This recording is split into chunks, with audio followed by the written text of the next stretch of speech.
Sometimes the things we've lost find a way back to us. Sometimes it takes getting lost in the wilderness to finally discover what we've been searching for. After a storm leaves widower Silas Rourke stranded with a lame horse, he follows his injured mare down a forgotten arroyo into a hidden canyon, lush, green, untouched by time. An abandoned homestead holds letters and journals from a family who vanished 50 years ago. As Silas pieces together their story, he finds echoes of his own losses. Could this sacred place offer the healing he never thought he'd earn? Before we jump back in, I'd love to know where you're tuning in from. Drop a comment below and tell us your story. And if this tale touches something in your heart, make sure you're subscribed, because tomorrow I've got something extra special waiting for you. The high desert had a way of stripping a man down to what he truly was. Out here, 30 miles from the nearest paved road, the land didn't care about your past or your pain. It simply asked if you were strong enough to meet it on its own terms. Silas Rourke had been asking himself that same question for 3 years now, ever since Clara passed. He stood on the weathered porch of his ranch house that Thursday morning, coffee mug warming his calloused hands, watching the sun climb over the eastern ridgeline. 58 years old, and he could feel every one of them in his knees, his lower back, the stiffness in his shoulders that took longer to work out each morning. His face had been carved by wind and sun into deep lines that bracketed his mouth and fanned out from his grey eyes. He'd stopped shaving regularly after Clara died.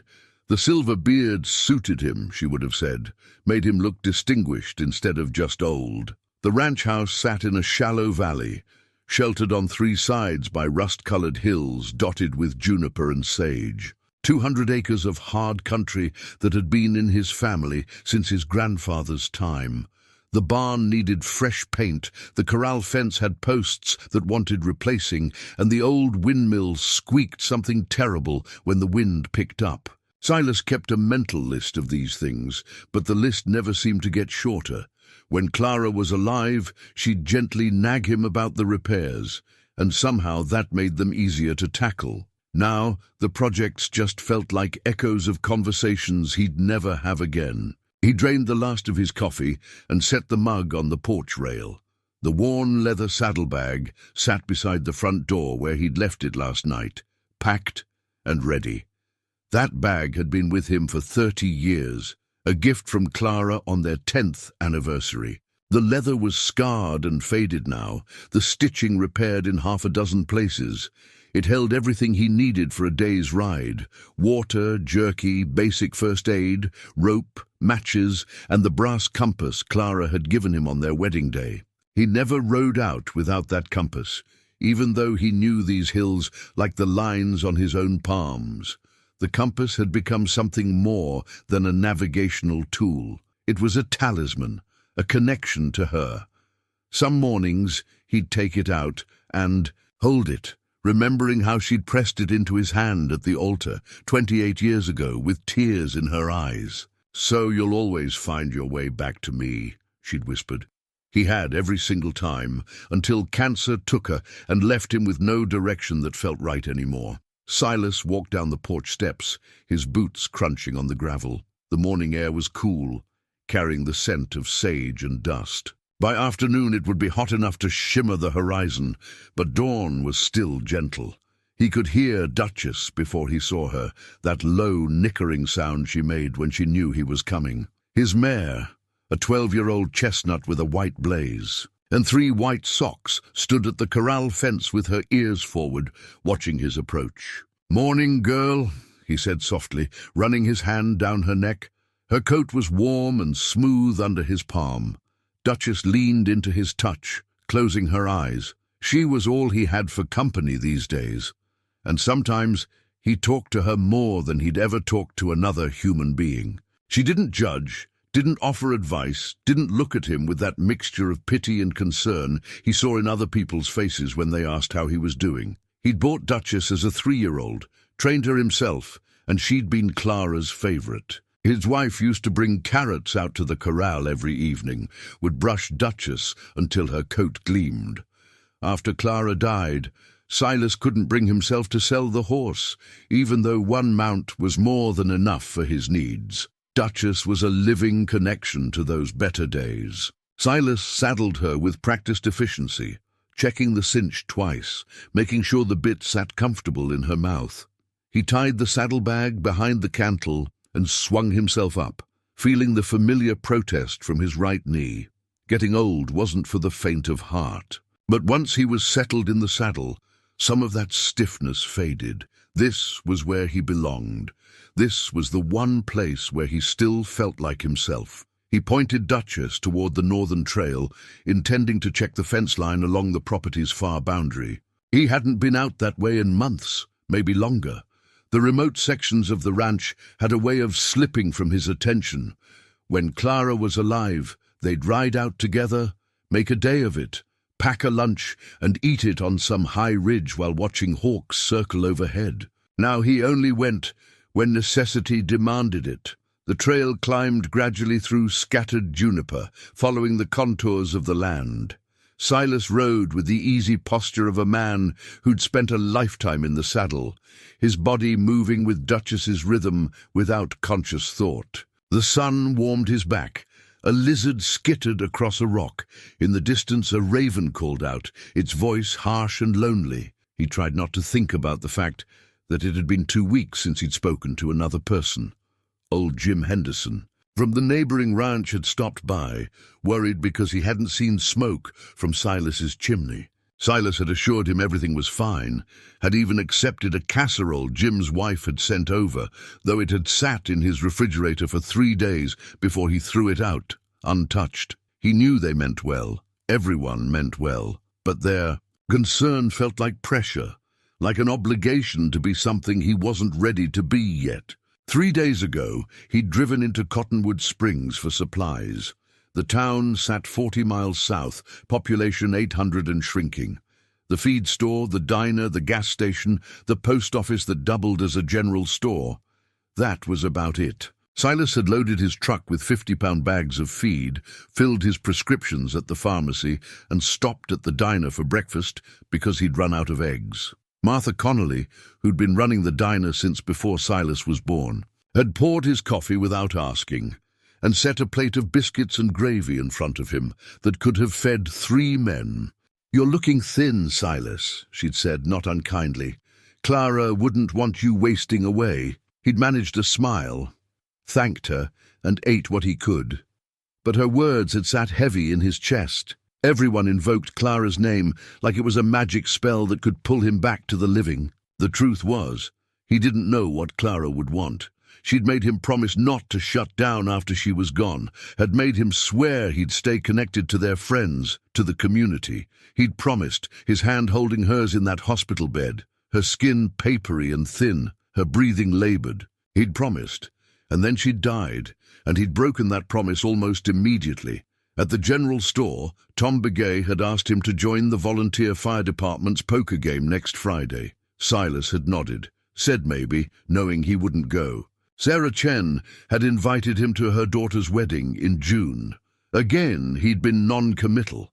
These were good people, people who'd known him and Clara for decades, but being around them hurt. They reminded him of everything he'd lost, of the man he used to be when Clara was beside him.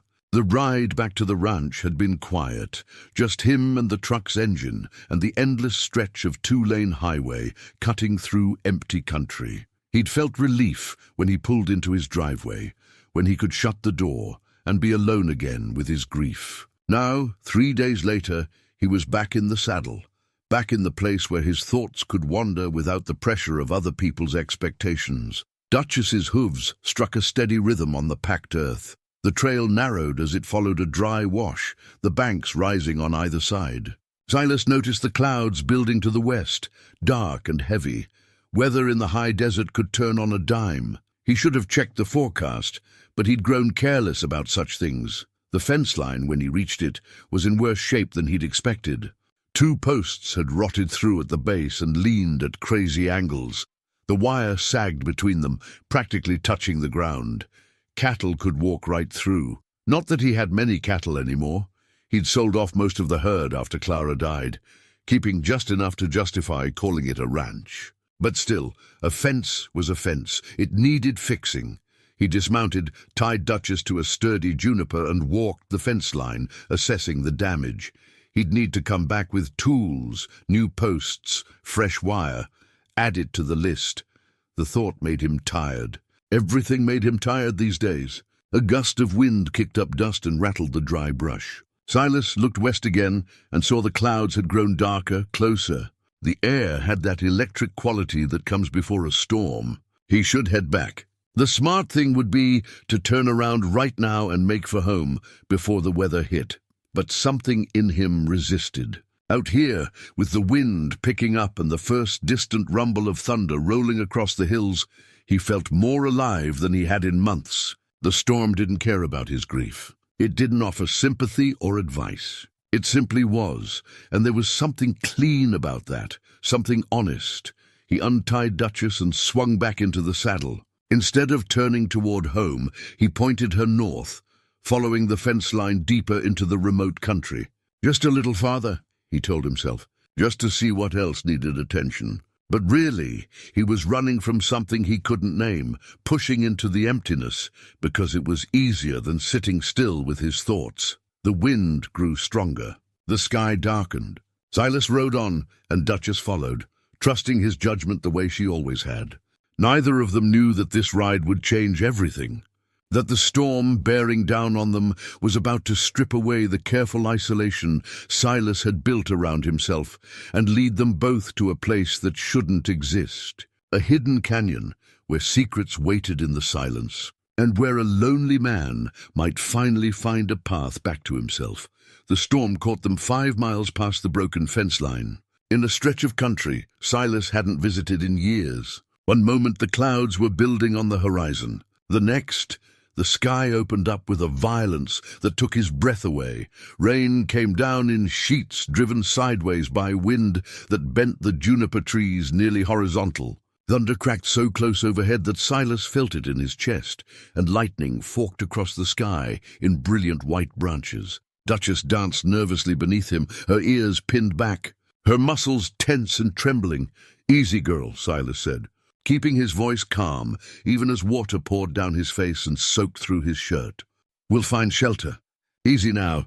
He looked around for options. They'd been following a ridgeline, exposed on all sides, which was about the worst place to be in a lightning storm. Below, and to the east, he could make out a cluster of larger rocks that might offer some protection. He turned Duchess that direction, urging her down the slope, but she resisted, pulling against the reins, her head tossing. Another crack of lightning, this one so close the air smelled of ozone. The bolt struck a dead juniper not 30 yards away, splitting it down the middle with a sound like a rifle shot. That was all it took. Duchess panicked. She reared, and Silas, caught off guard, nearly lost his seat. He grabbed for the saddle horn, his hat flying off into the wind. Duchess came down hard, her front hooves striking the rocky slope at an angle, and immediately Silas felt something go wrong. The mare stumbled, her right foreleg buckling beneath her, and they both went down. Silas kicked free of the stirrups just in time, hitting the ground hard on his left shoulder. Pain shot through his arm and back, but he rolled clear as Duchess scrambled to regain her footing. The mare made it up on 3 legs, but her right front hoof barely touched the ground. She held it at an awkward angle, her weight shifted back, and when she tried to take a step, she nearly went down again. "No," Silas breathed, pushing himself to his feet despite the pain in his shoulder. "No, no, no." He approached her slowly, hands out, speaking in low tones. Duchess's eyes were wide with fear and pain, rain streaming down her face. She let him take her reins, let him run his hands down her injured leg. Even through the rain, he could feel the heat and swelling above her knee. Not broken, he didn't think. His fingers found no grinding or unnatural angles, but badly strained or torn. Either way, she couldn't carry his weight. Maybe couldn't walk at all. The reality of their situation settled over him like a weight. They were miles from the ranch, miles from anywhere, with no shelter in sight, and a storm that showed no signs of letting up. His shoulder throbbed where he'd hit the ground. Water ran in rivulets down his back. And his horse, his only companion and his only way home, stood shivering and three-legged beside him. Silas looked around, squinting through the rain. The broken country stretched in all directions, hills and washes and endless sage. Even if he left Duchess here and walked, he'd never make it back before dark, not in these conditions. And leaving her was unthinkable. She was all he had left of his old life, of Clara. He'd die out here before he'd abandon her. He reached into his saddlebag, his hands clumsy with cold and stress, and pulled out Clara's brass compass. Water beaded on its surface as he flipped it open. The needle swung and settled, pointing north. For what it's worth, he thought. But then, looking at it, he remembered Clara's words. So you'll always find your way back to me. All right, he said aloud, though whether to Clara's memory or to himself or to Duchess, he couldn't say. All right. We figure this out. He couldn't ride, and Duchess could barely walk, but they had to move. Staying exposed on this ridge would get them both killed. He took her reins gently and started leading her downslope, away from the lightning, toward lower ground where they might find some protection. Every step made her limp worse, and guilt tore at him. This was his fault. He'd ridden out into a storm like a fool, too caught up in his own misery to pay attention to the weather, and now Duchess was paying the price. But something strange happened as they moved. Duchess, despite her injury, despite her obvious pain, began pulling at the reins. Not resisting exactly, but leading. She wanted to go in a specific direction, down into a narrow wash that cut between two hills. Silas had never been in this particular drainage before. At least, he didn't think he had. Everything looked different in the storm. You know something I don't, girl? He asked, giving her head. All right. You've got better instincts than I do. They descended into the wash, Duchess moving with determination despite her limp, three-legged but purposeful.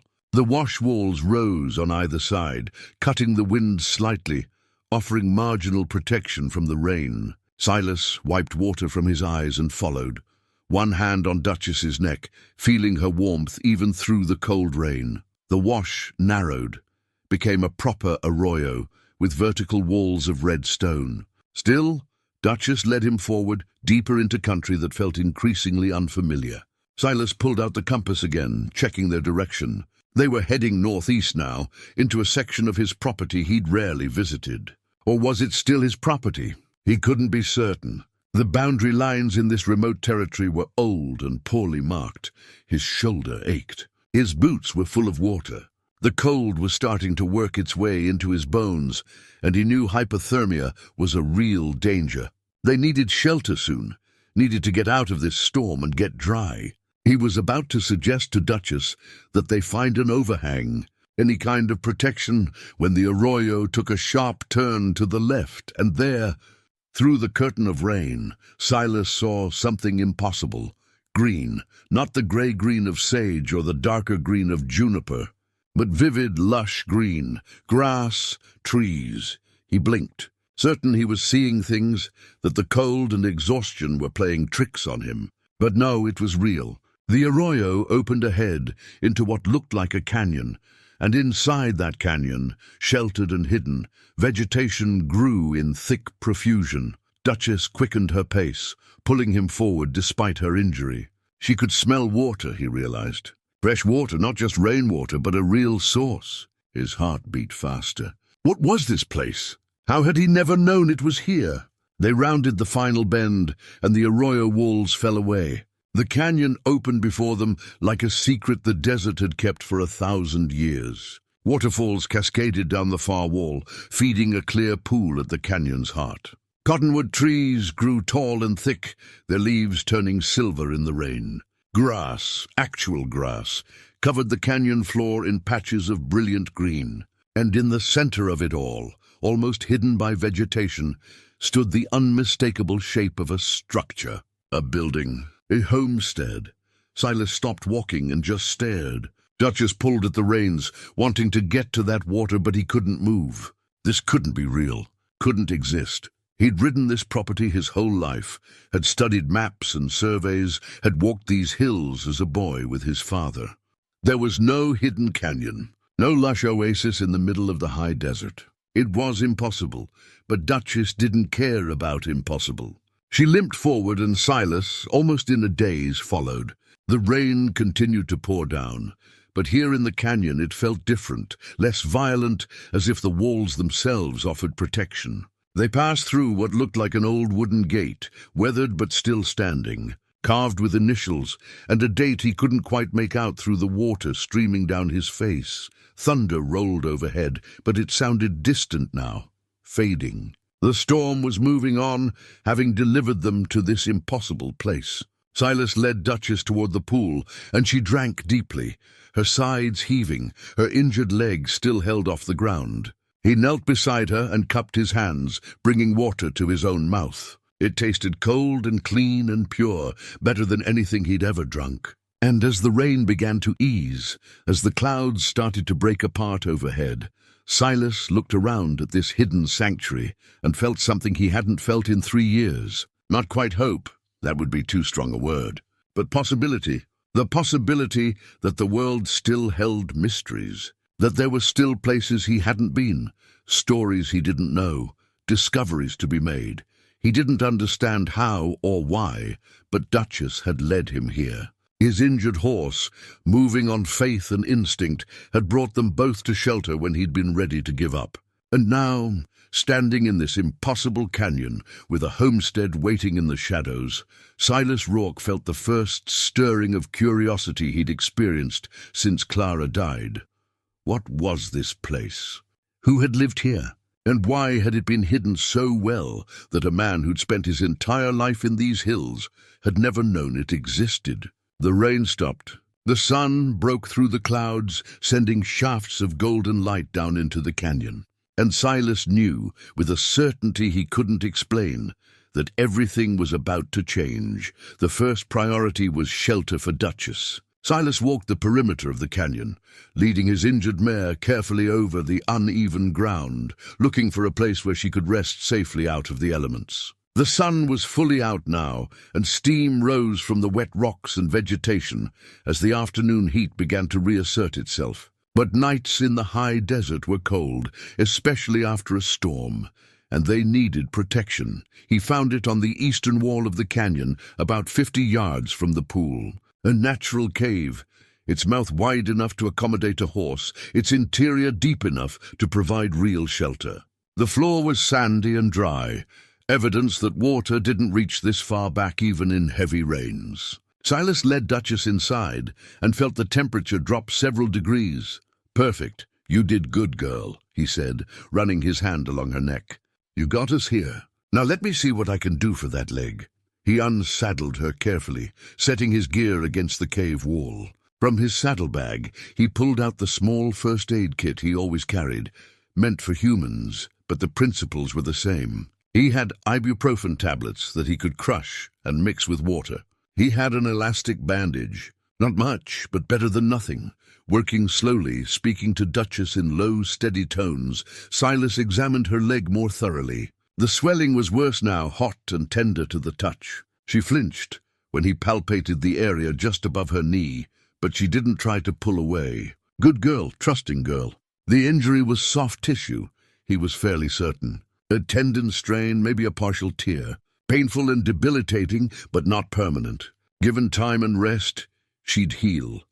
Time. That was the thing they now had in abundance, whether he wanted it or not. He wrapped her leg carefully with the elastic bandage, providing compression and support. He crushed 3 ibuprofen tablets and mixed them into a handful of grain from his saddlebag, which Duchess ate without complaint. Then he fashioned a makeshift lead rope from the spare line he carried and tied her loosely to a rock projection inside the cave, giving her enough length to move around, but keeping her from wandering off and further injuring herself. By the time he finished, the sun was angling toward late afternoon. Silas's stomach reminded him he'd skipped lunch. He pulled out the jerky from his bag and chewed it slowly, washing it down with water from his canteen that he'd refilled at the pool. His shoulder still ached from where he'd hit the ground, but the pain had settled into a dull throb he could manage. His clothes were still damp,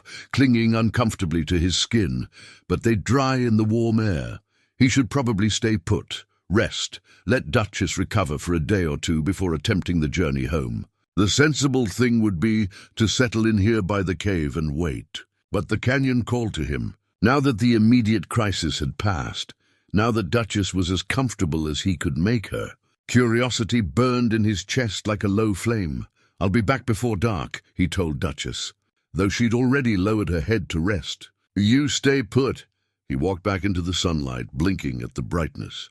The canyon was perhaps 100 yards across at its widest point, and maybe twice that in length, carved deep into the surrounding hills by some ancient geological process. The waterfalls that fed the central pool came from a spring high up on the western wall, cascading down in two thin ribbons that caught the afternoon light and threw rainbows into the mist. Cottonwood trees clustered near the water, their trunks thick and gnarled with age. Between them grew willows and wild roses, all in full leaf. The grass was not uniform but grew in patches, interspersed with native plants and what looked like deliberately cultivated garden beds, now long overgrown. Someone had worked this land. Someone had planted and tended and shaped this place with intention. Silas walked slowly, his boots squelching slightly in the damp earth. Near the pool, he found what he'd thought he'd seen from a distance. A stone pathway, partially hidden by vegetation but still visible where the grass hadn't fully reclaimed it. The stones were flat and fitted together with care, not mortared but selected for their shape, and laid in a pattern that spoke of skill and patience. He followed the pathway toward the southern end of the canyon, where it led to the structure he'd glimpsed earlier. As he got closer, his breath caught. It wasn't just a building. It was a homestead, complete and intact, though clearly abandoned for many years. But before he reached the cabin itself, he came to the gate. He'd passed through it in the storm, barely noticing it in his desperation to reach shelter. Now in the clear afternoon light he could see it properly. Two posts, weathered grey, but still solid, stood on either side of what would have been the main path into the canyon. Between them hung a wooden gate, its hinges rusted but still functional. The gate itself was made from split logs, carefully fitted and pegged together.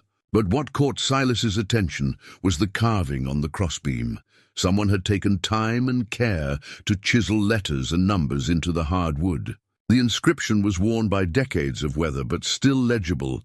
J.M. 1889, 1889. That was over 50 years ago. More than 50 years. Silas reached out and traced the letters with his fingertips, feeling the grooves where someone's hands had worked the wood. J.M. Someone's initials. Someone who'd built this gate, marked this place as their own, claimed this hidden sanctuary. Questions tumbled through his mind. Who was J.M.? How had they found this canyon? Why had they come here, so far from any town or settlement? And what had happened to them? He pushed the gate open. It swung smoothly despite its age, the hinges protesting only slightly, and continued toward the cabin. As he walked, he noticed more evidence of habitation. A stone-lined irrigation ditch, dry now, but clearly meant to channel water from the spring to the garden areas. The remnants of what might have been a chicken coop, just a few posts and some rotted wire. A hitching post near the cabin's front entrance. The wood petrified with age, but still standing. The cabin itself was built from local stone and timber, nestled against the canyon wall as if it had grown there naturally. The roof had held up remarkably well, probably due to the protection afforded by the canyon walls and the overhang of rock above. The windows were shuttered, the door closed. It looked like the inhabitants had simply walked away one day, intending to return, and never had. Silas's hand went to the door handle, then stopped. Some instinct held him back. It felt like trespassing, like violating something sacred. The sun was getting lower, shadows lengthening across the canyon floor. He'd have to come back with a lamp or flashlight to see inside properly anyway. Instead, he circled the cabin, examining it from all angles. Single story, maybe 2 rooms, with a covered porch on the front. A root cellar entrance on the side, the wooden door partially ajar. Firewood stacked against the rear wall, so old and weathered, it would probably crumble to dust if touched. Everything spoke of lives once lived here, of daily routines and seasonal preparations. of a family making a home in this impossible place. As the sun touched the western rim of the canyon, painting the rocks in shades of gold and copper, Silas made his way back to the cave. Duchess was dozing, her weight shifted off her injured leg, and she barely stirred when he entered. He sat with his back against the cave wall, his knees drawn up, and watched the light fade from the canyon. He should have been thinking about how to get home, about the ranch waiting unattended, about the repairs and chores piling up in his absence. But his mind kept returning to that gate, those initials, that date. JM 1889, a person, a life, a mystery. Night fell, and the stars came out in brilliant profusion overhead, undimmed by any artificial light. The sound of the waterfalls was constant and soothing. Somewhere in the distance an owl called. Silas wrapped himself in his bedroll, thankfully dry, stored in a waterproof bag, and tried to sleep, but sleep wouldn't come. His mind was too full of questions, his curiosity too awakened. Tomorrow, he told himself. Tomorrow he'd explore more carefully. He'd look inside that cabin, search for clues about who had lived here and why. For the first time since Clara died, Silas felt a pull towards something beyond his own grief, a desire to know, to understand, to uncover a story that had been hidden for half a century. It was a small thing, maybe, but it was something, and something, after 3 years of nothing, felt like a gift he hadn't known he needed. Morning came soft and golden to the canyon. Silas woke with a stiff neck and his shoulder protesting, but his mind was clear and focused in a way it hadn't been in years. He checked on Duchess first thing. The swelling in her leg had gone down slightly, a good sign, and gave her fresh water and the last of his grain. Then, with the sun climbing over the eastern rim, he made his way to the homestead.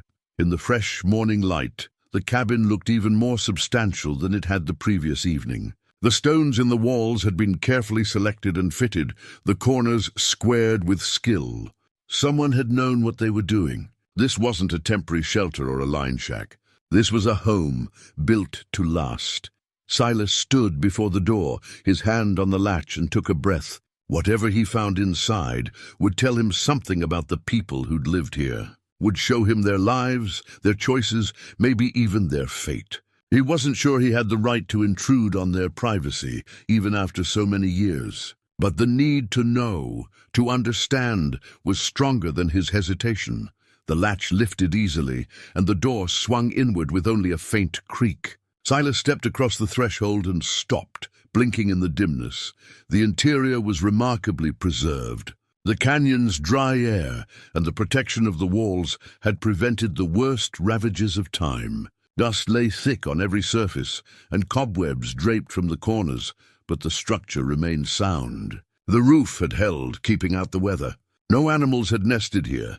The canyon was too isolated, too hard to reach. A single large room served as kitchen and living area, with a doorway at the back that led to what must have been a sleeping space. A cast-iron stove stood against one wall, its surface still holding an old kettle. A table, hand-hewn from solid wood, occupied the center of the room with 4 chairs tucked beneath it. On the table, covered in dust, sat tin plates and cups, arranged as if for a meal that had never been eaten. Silas moved slowly through the space, taking it all in. Shelves lined one wall, holding dusty jars and canisters. A spinning wheel sat in one corner, abandoned mid-project, with wool still wound around the bobbin. Pegs by the door held jackets and hats, moth-eaten now but still recognizable. Work clothes, Sunday clothes. A child's coat, small and blue, his throat tightened. There had been children here, a family. He walked to the shelves and examined the items there with careful hands. A Bible, its leather cover cracked with age. A few books, practical volumes on farming and animal husbandry, one tattered novel by James Fenimore Cooper. A tobacco tin filled with buttons. A sewing basket with needles and thread still intact. The small, ordinary objects that make up a life, and then he saw it, on a shelf beside the window, catching the light that filtered through the cracks in the shutters. A wooden frame, simple but carefully made, protecting a tin daguerreotype. Silas picked it up gently, wiping the dust away with his sleeve. A family looked back at him from the photograph. The image was formal, as all photographs were in those days, the subjects posed and serious. A man in his 30s, perhaps, with a full beard and steady eyes, stood with one hand on the shoulder of a woman seated before him. She was younger, maybe late 20s, with her hair pulled back and her hands folded in her lap. Her face was lovely, despite the formal pose, with high cheekbones and intelligent eyes. 3 children completed the scene. 2 girls, maybe 8 and 10 years old, stood on either side of their parents, wearing white dresses with dark ribbons. And a boy, youngest of the 3, perhaps 5 or 6, stood in front of his father, his expression solemn and proud. They looked happy, even in the rigid formality of the photograph, even with the serious expressions required by the long exposure time. They looked content, connected, like a family that belonged together. Silas stared at the photograph for a long time, something catching in his chest. He knew this feeling.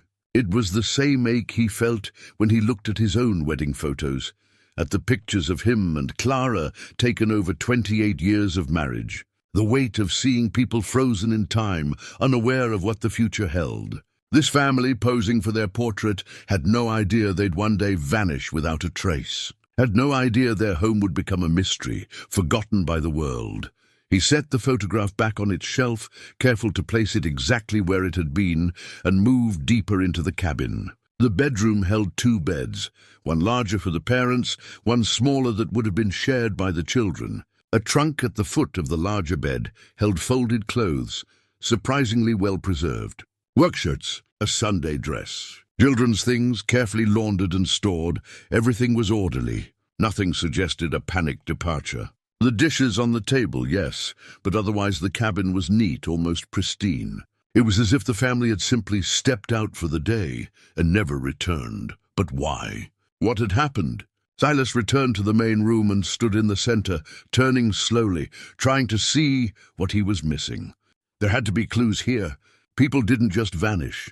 They left traces, hints, some indication of their intentions or their fate. The photograph drew him back. He picked it up again, studying the faces more closely. The father, J.M., presumably, the same initials on the gate, had strong features and capable hands. A working man, but educated too. You could see it in the way he held himself, in the quality of his coat. The mother looked like a woman who could handle hardship, who could make a home anywhere. And the children, their faces were soft with youth, unmarked by whatever troubles had brought their family to this hidden place. It struck Silas suddenly how much they looked like families he'd known growing up. Like his own parents, his grandparents. Good, solid people trying to build something lasting in hard country. There was nothing strange or sinister about them. They were just a family, so what had driven them here? What had made them build a home in a canyon so hidden that even the maps didn't know it existed? He thought of his own retreat into isolation after Clara died. The way he'd pulled back from community, from connection, choosing solitude over the pain of engagement. Was that what this family had done? Had they been running from something? Or had they simply wanted peace, privacy, a place where they could live on their own terms? Silas carried the photograph to the window and held it in the better light. On the back of the frame, he found something he'd missed before, an inscription, faint but legible, written in careful script.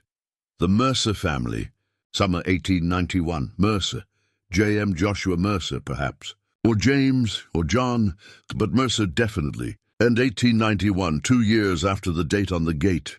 They'd been here at least that long, maybe longer. He carefully placed the photograph back and continued his exploration. In the trunk, beneath the clothes, he found more items. A child's slate for lessons. A hand-sewn doll, simple but lovingly made. A leather pouch containing what looked like seeds saved for next year's planting, a next year that had never come. The evidence of interrupted lives was everywhere, and it broke something in Silas's heart. He understood now why he felt such a strong connection to this place. These people, the Mercers, had sought refuge here just as surely as he'd sought refuge in his own isolation. They'd built something beautiful and secret, something meant to protect them, and somehow it had failed them, or had it. He didn't know their fate. Perhaps they'd left safely. Perhaps they'd lived long lives elsewhere. Perhaps only the canyon remained as a monument to a brief chapter of their story. But he didn't think so. The orderly cabin, the preserved belongings, the sense of waiting that hung over everything, it all suggested something more final, something unresolved. As Silas stepped back outside into the morning sunlight, he made a decision. He would stay. Not just until Duchess healed enough to travel, though that was reason enough, but until he understood what had happened here, until he knew the story of the Mercer family and why they'd vanished from this place. It was the first time in 3 years that he'd committed himself to something beyond simple survival. The first time he'd felt a purpose that wasn't rooted in loss. Clara would have approved, he thought. She'd always believed in honoring the past, in preserving stories, in making sure people were remembered. "All right, Mercers," he said aloud to the empty canyon. "Let's see what you have to tell me." And with that, Silas Rourke began the work of uncovering a 50-year-old mystery, not knowing that in solving it, he might just solve the mystery of how to live again himself. Silas spent the rest of that morning making the cabin more habitable. He swept away the worst of the dust and cobwebs, opened the shutters to let in light and air, and arranged a corner where he could sleep more comfortably than in the cave. Duchess was better off where she was. The cave offered consistent temperature and protection, but Silas wanted to be closer to the source of the mystery that had taken hold of his imagination. By midday, he'd set up a small camp inside the cabin. His bedroll was spread in one corner, his saddlebag serving as a pillow. He'd cleaned the table enough to eat at and filled several jars with fresh water from the pool. The stove was still functional, though he'd need to clean the flue before risking a fire. For now, cold jerky and water would suffice. As he worked, he kept returning to look at the family photograph, as if the faces might reveal more if he studied them long enough. The Mercers, a family of 5 who'd carved out a life in this impossible place and then disappeared. What had become of them? The answer, he suspected, lay somewhere in this cabin. People left traces of themselves in their belongings, in their writings, in the objects they touched daily. Somewhere here was the story, if he could find it. He began a more systematic search, moving methodically through the cabin's contents. The bedroom yielded little beyond what he'd already found. Clothes, personal items, nothing that told him why they'd come here or what had happened to them. The kitchen area was similarly unrevealing, though he did find a larder built into the wall, its shelves still holding dusty jars of preserved food, decades past any kind of safe consumption. It was in the main room, under the window, that he found the wooden chest. It was small, maybe 2 feet long and a foot deep, made from carefully joined pine with brass hinges that had held up well. The chest had been tucked beneath a low shelf, easy to miss in the dim light. Silas knelt before it, his heart beating faster. This was different from the other items in the cabin. This was hidden, or at least not displayed. This was meant to hold something important.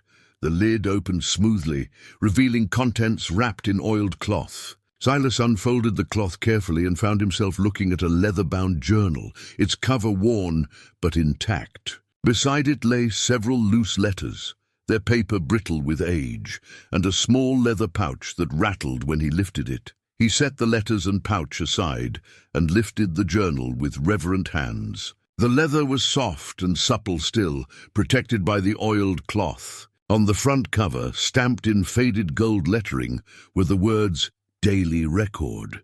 Silas carried the journal to the table and sat down in one of the chairs. Dust rose around him, caught in the afternoon sunlight. He opened the cover carefully, mindful of the brittle pages, and began to read. The first entry was dated August 15, 1889. Written in a strong, clear hand, "We arrived at the canyon today, exhausted but grateful. The journey from Silver Creek took 6 days, traveling only at night and hiding during the day. The children bore it well, though little Thomas cried from hunger and Sarah from fear. I pray we have made the right choice. I pray this place can keep us safe until I can prove my innocence." Silas felt a chill run down his spine. Prove my innocence. So Joshua Mercer had been running from something. From the law, presumably. Falsely accused, if his words were to be believed, he read on, turning pages with careful fingers. August 20th, 1889. We have been here 5 days now. The canyon exceeds my wildest hopes. The spring provides abundant water. The soil in the cleared areas is rich, and the natural shelter is beyond anything I could have built myself. Sarah is beginning to relax, though she still startles at every sound. The children have adapted more quickly. They see it as an adventure. September 2nd, 1889. Today we planted our first crop, winter squash and late beans. It may be too late in the season, but we must try. I've set snares for rabbits and seen signs of deer. We will not starve. The canyon provides. September 15th, 1889. Margaret asked today why we couldn't go home. How do I explain to a 10-year-old that her father has been accused of theft, that men want to see him hang for a crime he did not commit? I told her we were on an extended camping trip. She's smart enough to know I'm not telling the whole truth, but she didn't press further. God bless that child's understanding heart. Silas paused, his throat tight. He could picture it too clearly. The father trying to protect his daughter's innocence, the weight of the lie necessary to preserve it. He'd seen that same protective instinct in his own father's eyes when his grandfather died. The way adults tried to shield children from harsh truths, even when the trying was futile. He continued reading, jumping ahead through the entries. October 10th, 1889. Sarah sings while she works now. That may be the best sign that we're going to be all right. Her voice echoes off the canyon walls and makes this place feel like home. November 3rd, 1889. First frost last night. The children have never seen their breath in the air before. Thomas tried to catch it in his hands. I carved them a chess set from juniper wood. Margaret is already beating me at the game. December 25th, 1889. Christmas in our hidden sanctuary. Sarah made a pudding from dried fruit and flour. We sang carols and our voices filled the canyon. I miss our church, miss our friends, miss the life we had. But I have my family and they are safe. For that, I give thanks. Entry after entry detailed the rhythm of their lives, the challenges and the small victories, the way they made a home in exile. Joshua wrote about building furniture, about teaching the children their lessons, about Sarah's garden flourishing beyond expectation. He wrote about long winter evenings by the fire, about summer days swimming in the pool, about the way the canyon changed with each season, and through it all, there was love. Joshua's love for Sarah came through in every mention of her name. His pride in his children was evident in every story he told.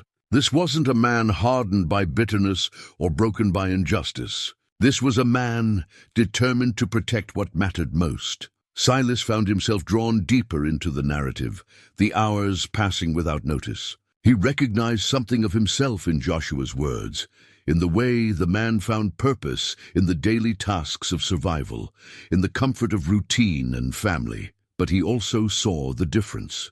Joshua had his family around him.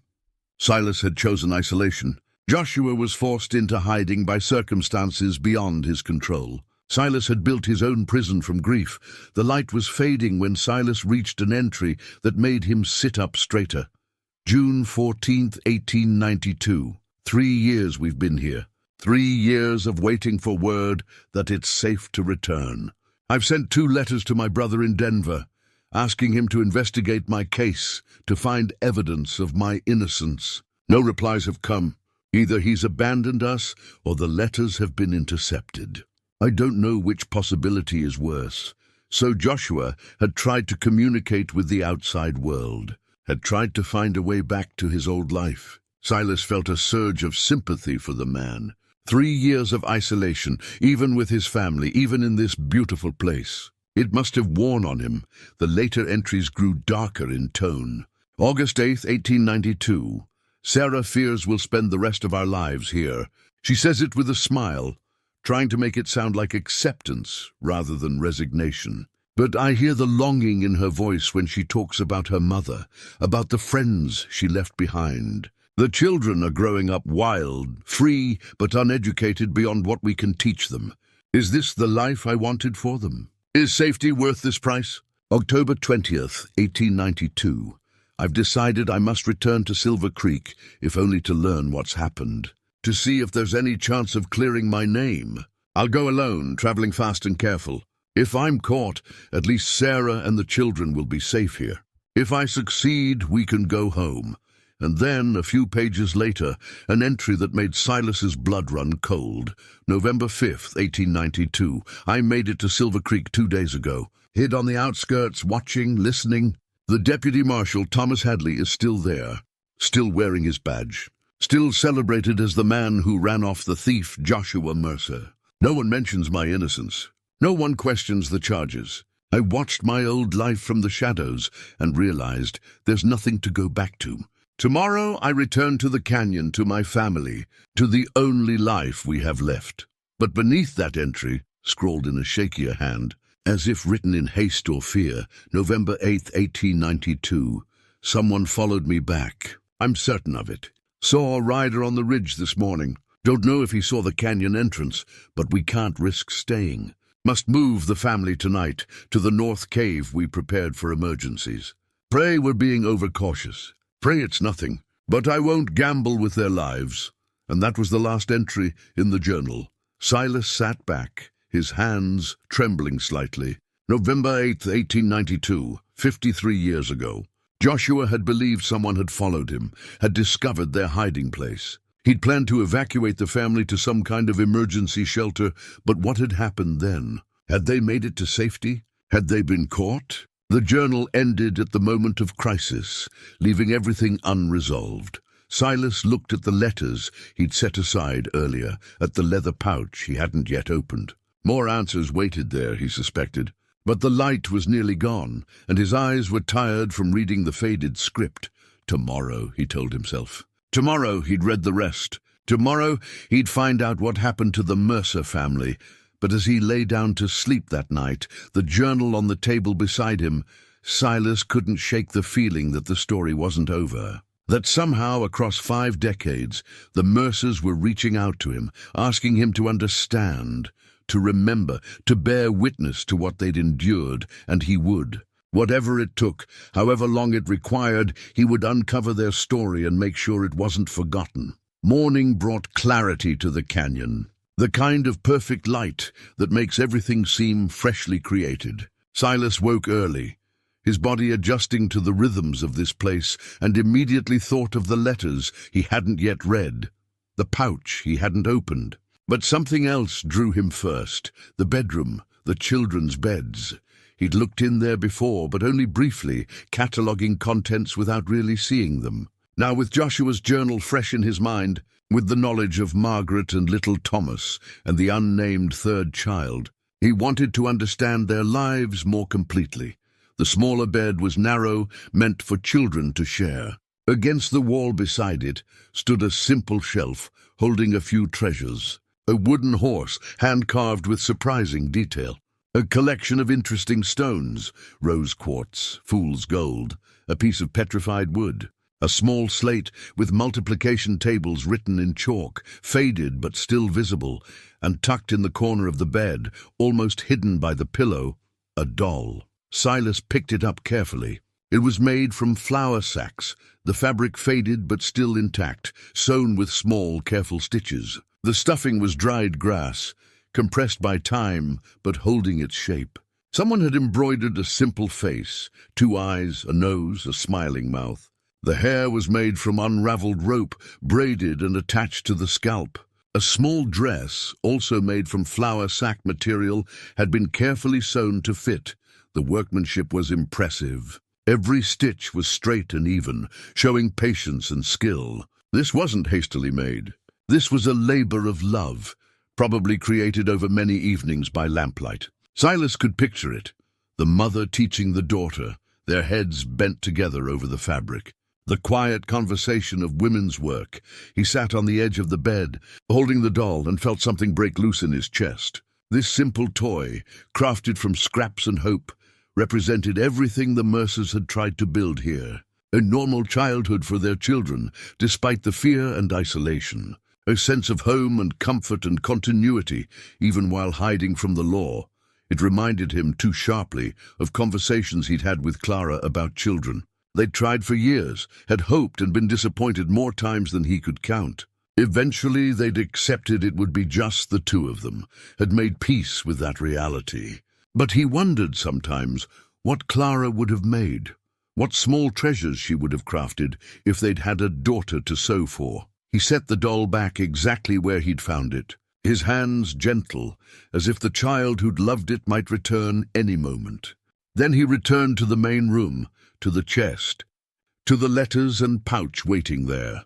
The letters were written in a different hand than Joshua's, smaller, more delicate, with elegant loops and careful spacing. Sarah's hand, almost certainly. There were 5 of them, each dated and addressed to Mother, though clearly never sent. Silas arranged them in chronological order and began to read. September 20th, 1889. Dearest Mother, I miss you more than words can express. I know you must worry about us, about where we've gone and why. Joshua tells me it's safer this way, that telling you the truth would put you in danger too.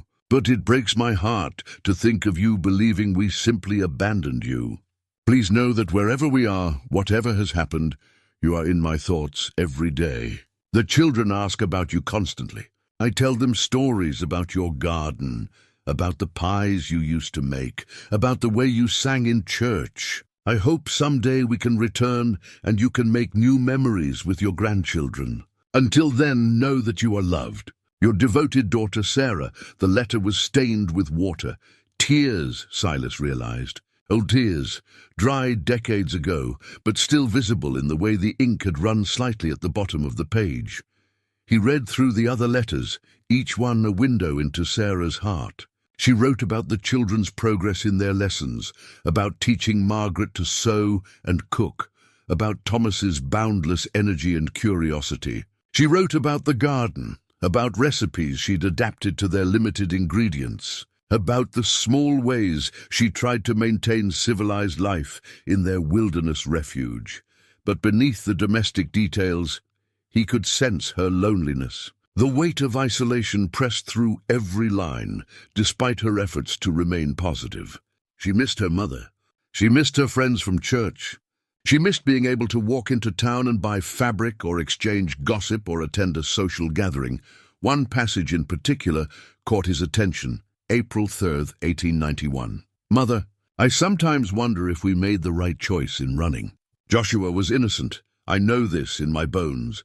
But would it have been better to stay and face the false charges? At least then we'd have had a community around us, people who knew Joshua's character. Out here we have only each other. The children are growing up without playmates, without the normal experiences of childhood. Margaret should be attending school, making friends her own age. Instead, she helps me with the cooking and tends the garden like a small adult. Is this the life I wanted for my children? Then a few lines later, but when I see Joshua with them teaching Thomas to fish or showing Margaret the constellations, I remember why we came. Man's freedom, his very life was at stake. What mother wouldn't flee to protect her children's father? What wife wouldn't choose exile over execution? We did what we had to do, and if God is merciful, someday we'll be vindicated and can return to the world. Silas set the letter down, his vision blurred. Sarah's courage, her faith in her husband despite everything, moved him profoundly. She'd given up everything, her mother, her community, her entire life, to follow Joshua into hiding. That kind of devotion, that depth of commitment was rare. Clara had shown him that same devotion. When he'd wanted to leave the city and return to ranch life, she'd supported him without hesitation, even though it meant leaving her teaching position and the friends she'd made. When the cancer came, when the treatments made her weak and sick, she'd apologized to him for being a burden. As if loving her could ever be a burden.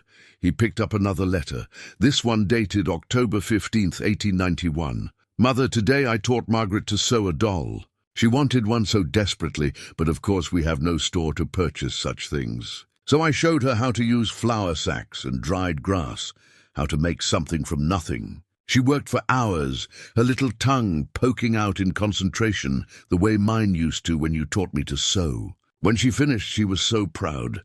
She named the doll Annabelle and has barely put it down since. These small joys sustain us. These moments of normalcy remind us that we're still a family, still whole, even if we're hidden away from the world.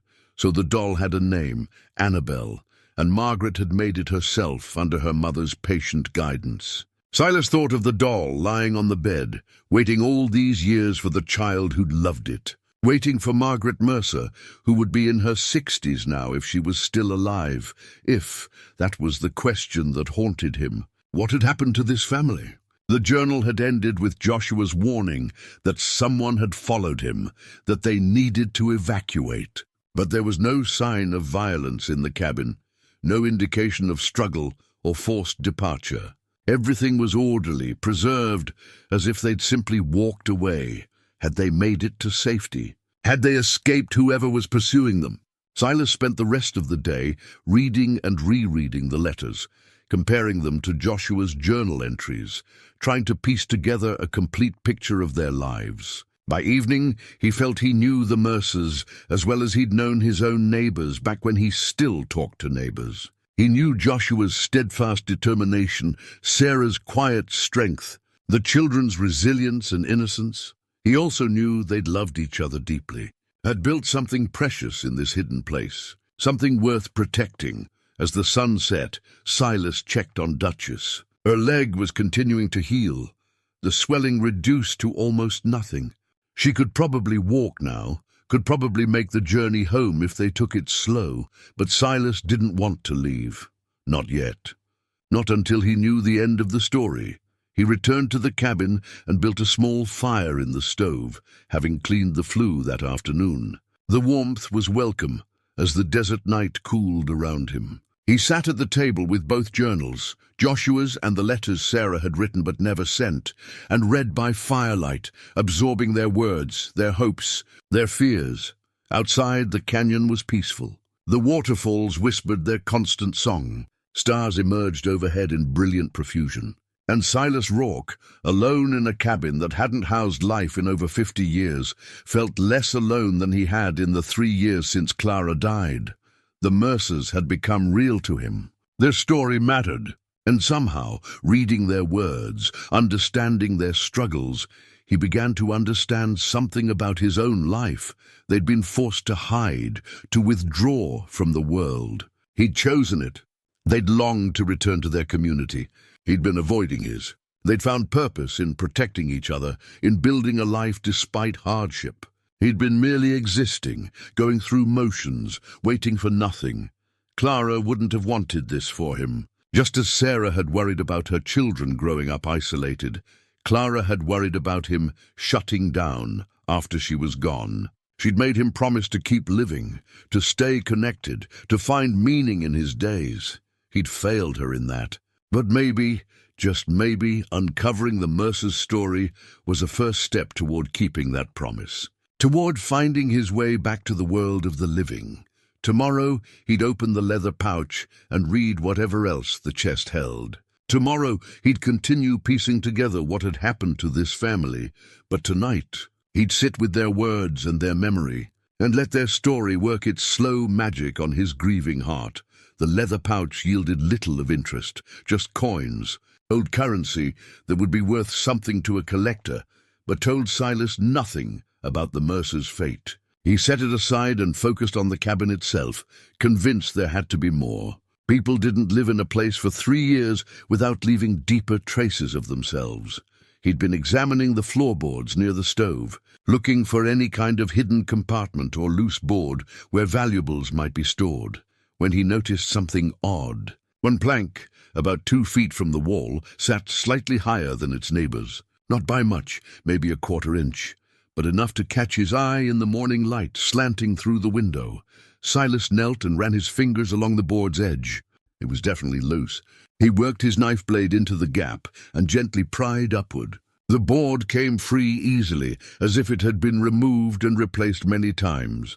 Beneath it, in the dark space between the floor and the earth, sat a small metal box.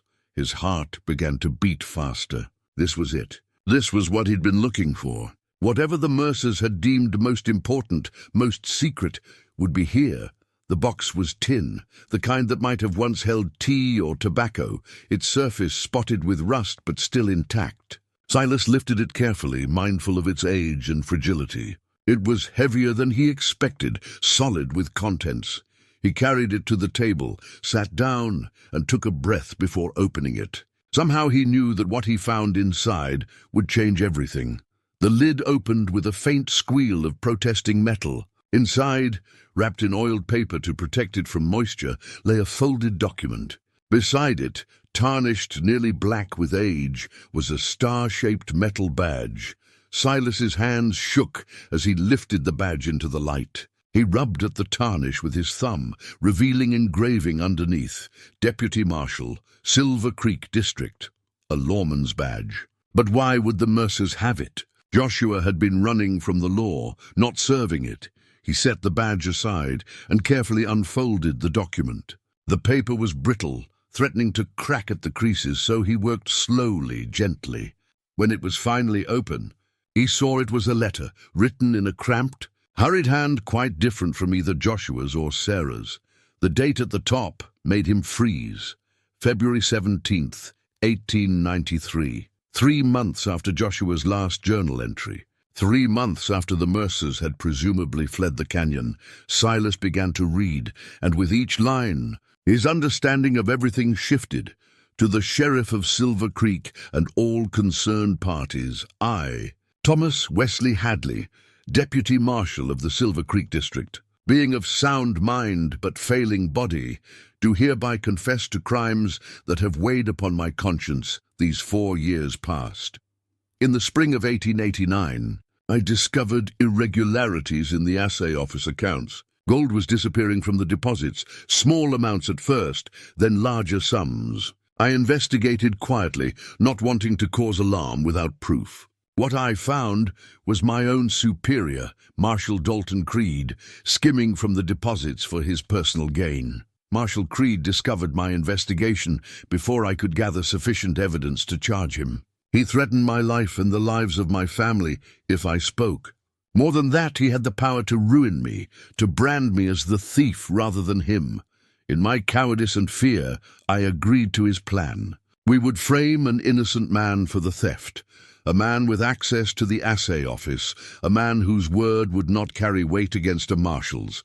That man was Joshua Mercer, bookkeeper and honest to a fault. We doctored the accounts to show a pattern of theft coinciding with Mercer's shifts. We planted evidence in his home, small amounts of gold dust, transfer documents with forged signatures. It was thoroughly done. No one questioned our findings. Mercer's protests of innocence were dismissed as the desperate lies of a guilty man. He fled before we could arrest him, disappeared with his family. At the time, I told myself this was better. If he was gone, we wouldn't have to see him hanged for our crimes. But the truth is, I was relieved. His absence meant I wouldn't have to face him, wouldn't have to look into the eyes of a man I'd destroyed. Marshal Creed died last year, thrown from his horse while drunk. I thought his death might ease my conscience, but it hasn't. If anything, the weight grows heavier. I'm dying now. The doctor gives me perhaps 2 months, and I cannot meet my Maker with this on my soul. Joshua Mercer is innocent, completely wholly innocent. He had no part in the theft. I destroyed his life, his reputation, his peace, for my own craven fear. His children lost their home. His wife lost her standing in the community. And I did this. Not Marshal Creed alone, but me, Thomas Hadley, who was supposed to uphold the law. If Joshua Mercer still lives, he deserves to know his name is cleared. If he has died in exile, his family deserves to know he was innocent. I know this confession cannot undo the harm I've caused, but it is all I have left to offer. I have placed my badge with this letter as a symbol of my shame. I do not deserve to wear it. I never did. May God have mercy on my soul, for I have little myself. Thomas Wesley Hadley, former Deputy Marshal, February 17th, 1893. Silas read the letter twice, then a third time, making sure he understood. Then he sat back in his chair, the paper trembling in his hands, and tried to process what this meant. Joshua Mercer had been innocent, completely innocent, just as he'd claimed. He'd been framed by corrupt lawmen who'd needed a scapegoat for their own crimes. And he'd spent 3 years hiding in this canyon, protecting his family from a threat based entirely on lies.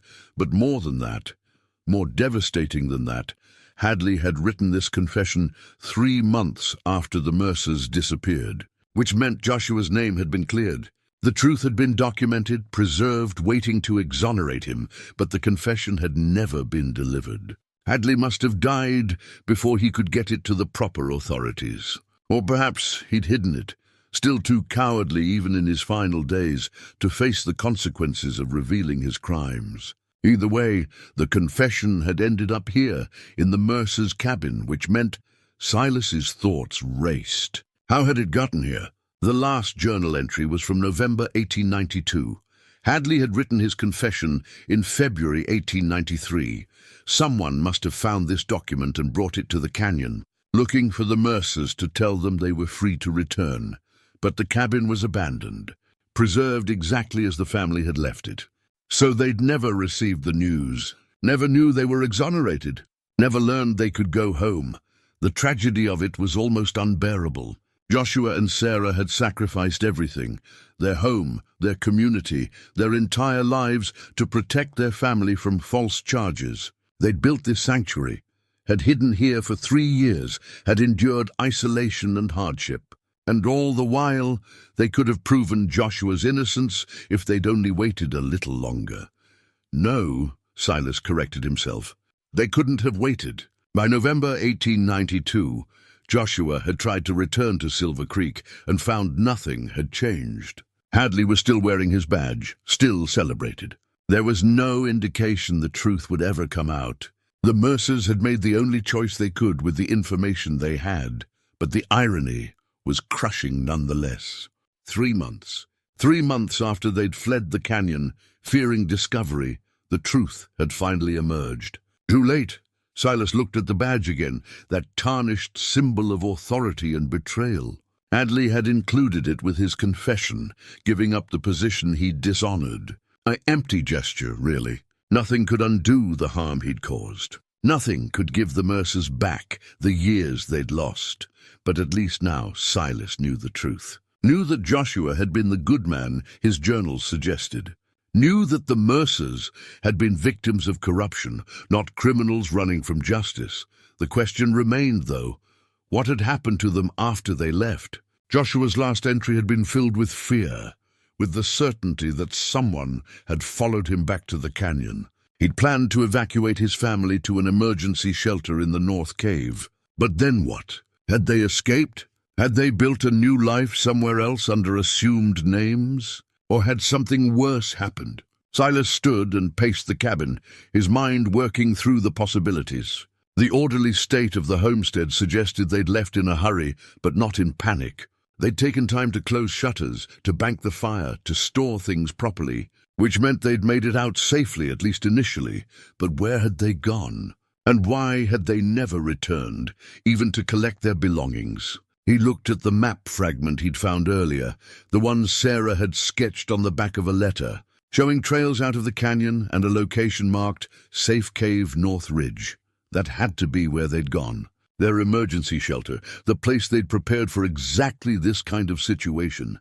Silas made a decision. He would find that cave. He would follow the Mercers' path and discover what had happened to them. He owed them that much. After reading their journals, their letters, after coming to know them so intimately, he couldn't just walk away without knowing their fate.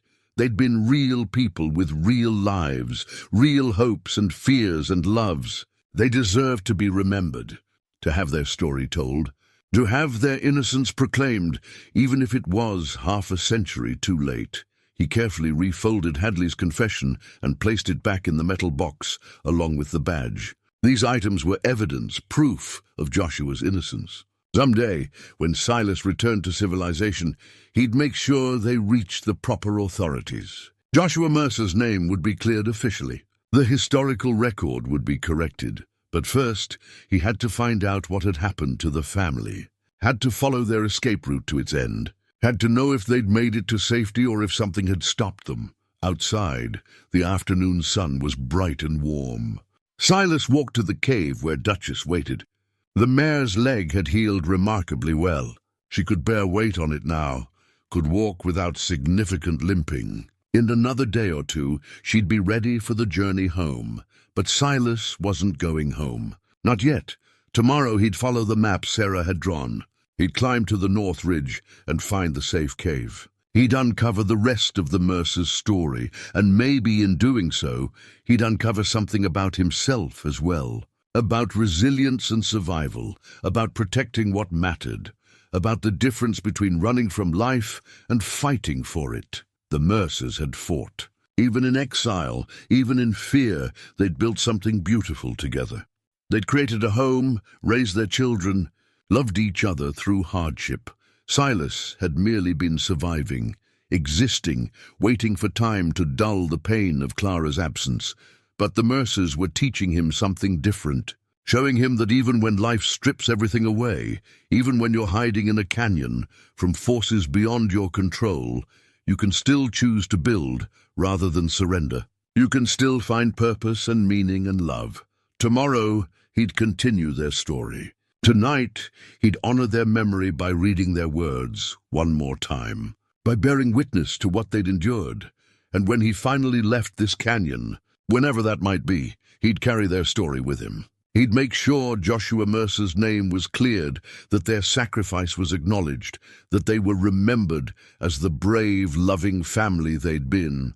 It was the least he could do. And perhaps, in doing it, he'd find his own path back to living. Silas woke before dawn, his mind already racing through what he needed to do. The map fragment showed a trail leading north from the canyon, climbing up through a series of switchbacks to a ridge where the safe cave was marked. It looked to be a challenging climb, maybe 3 or 4 miles of steep terrain, but manageable for a man in decent shape. He'd been in this canyon for 5 days now. 5 days of reading journals and letters, of piecing together the Mercers' lives, of becoming invested in their story. Some distant rational part of his mind whispered that he should go home, that Duchess was healed enough to travel, that his ranch needed attention, that bills needed paying, that the world would start wondering where he'd gone, but he couldn't leave. Not yet. Not without knowing what had happened to this family, who'd captured his heart across the span of 53 years.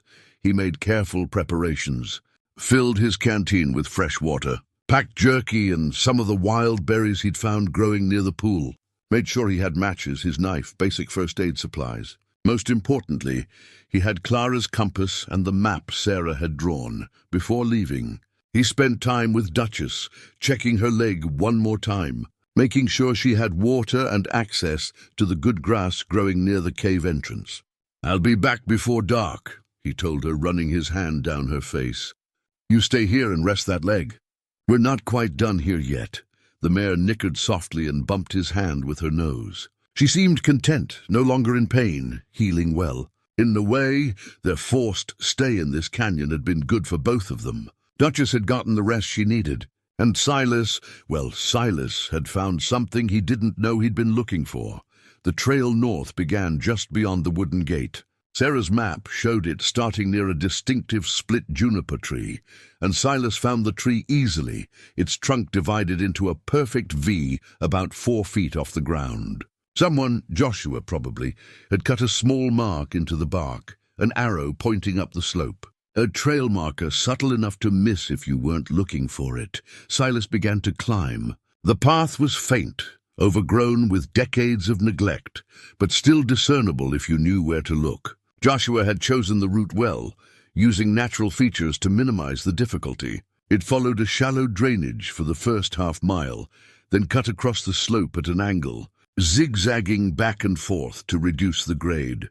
The morning was cool, perfect for hiking, and Silas found a rhythm in the climb. His knees protested the steep sections, and his shoulder, still tender from his fall during the storm, ached with the effort. But the pain felt good, felt real.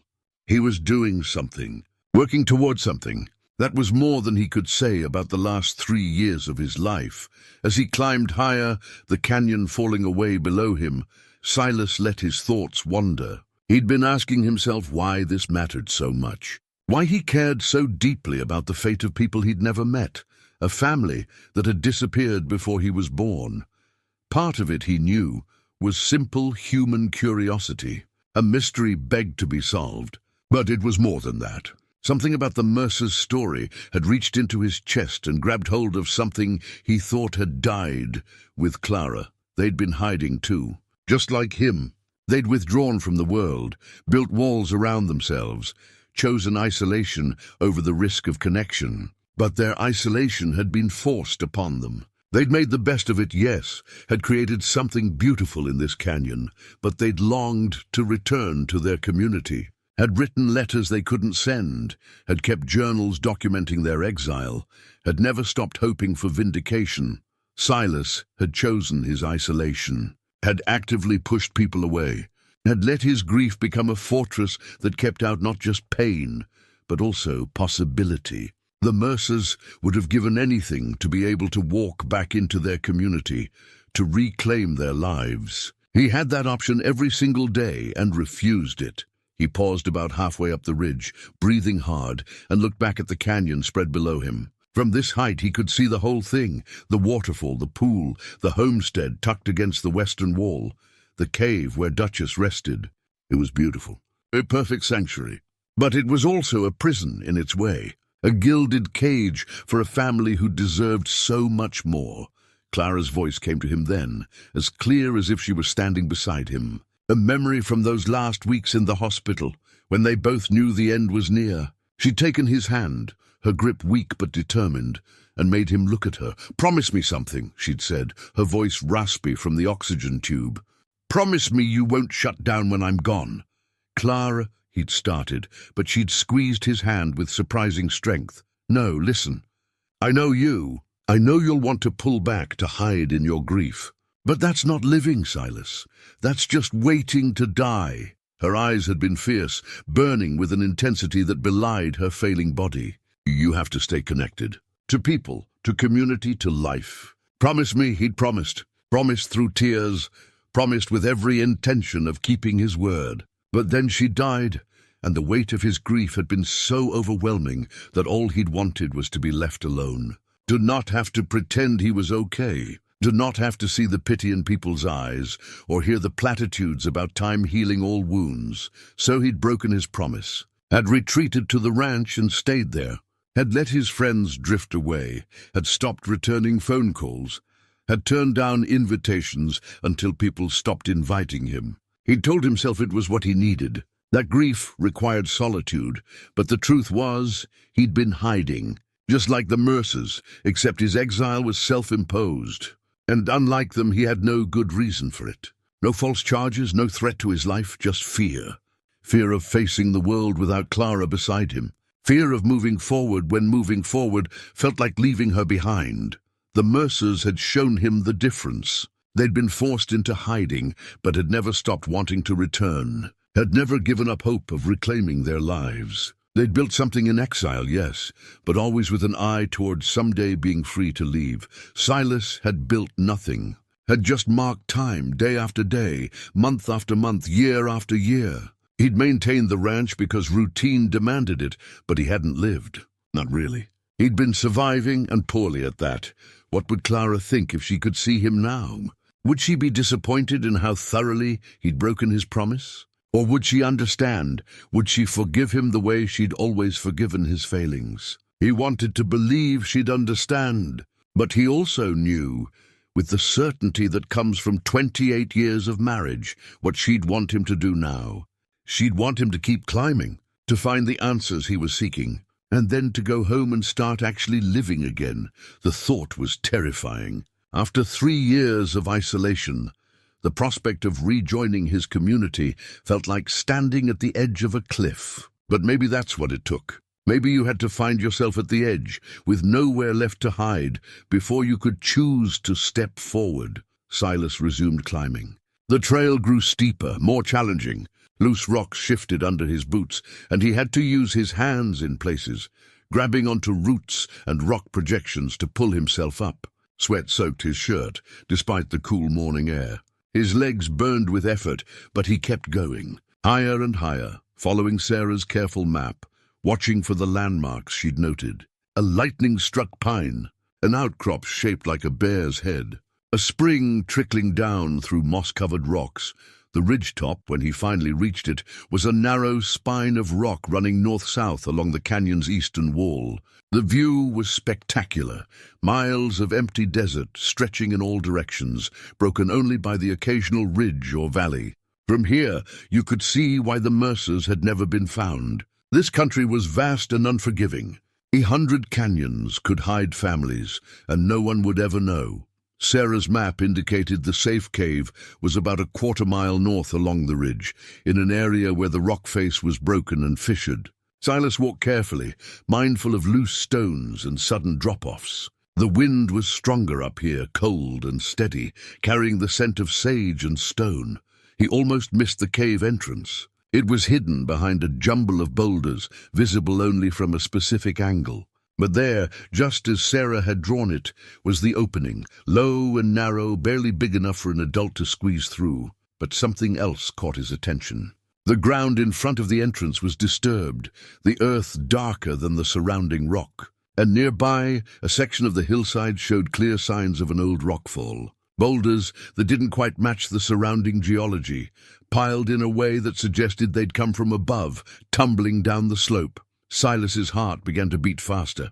A rockfall. Something had triggered a rockfall here, probably decades ago. Was this what had happened to the Mercers? Had they taken shelter in the cave, only to be trapped by falling rock? He approached the entrance carefully, looking for any sign of recent disturbance, though recent was relative when you were investigating something from 50 years ago. The boulders blocking part of the entrance were large, several 100 pounds each. It would have taken significant force to dislodge them, an earthquake perhaps, or heavy rain undermining the hillside, or someone deliberately triggering a collapse. That thought stopped him cold. Joshua's last journal entry had mentioned someone following him. What if that someone had tracked the family here? What if they'd waited until the Mercers took shelter in the cave and then deliberately caused a rockfall? It seemed far-fetched. But then again, corrupt lawmen had already framed an innocent man and destroyed his life. Was murder really that much further outside the realm of possibility? Silas pulled out his flashlight, a small one he kept in his saddlebag for emergencies, and clicked it on. The beam was strong enough to penetrate the darkness beyond the entrance. He took a breath, steadying himself for what he might find, and began to work his way through the opening. The passage was tight, forcing him to turn sideways and shuffle through. Loose rock shifted under his feet, and for a moment he wondered if he was about to trigger another collapse. But the passage held, and he emerged into a larger chamber beyond.